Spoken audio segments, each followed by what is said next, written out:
Patay ang 3 pasahero matapos tumama ang sinasakyang van sa isang poste ng kuryente sa National Highway Barangay San Juan, Ilagan City, Isabela kahapon dakong alas 12:40 ng madaling araw, September 1, 2025. Ayon sa ulat ng Ilagan City Police Station, minamaneho ni alias Sam ang Starex van, sakay ang 9 na pasahero patungong bayan ng San Pablo, Isabela.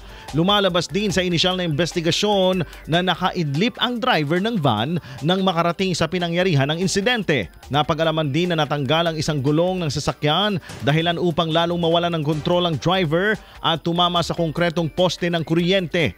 Sa lakas ng pagkakabangga ay bumalandra ito at muling tumama sa puno.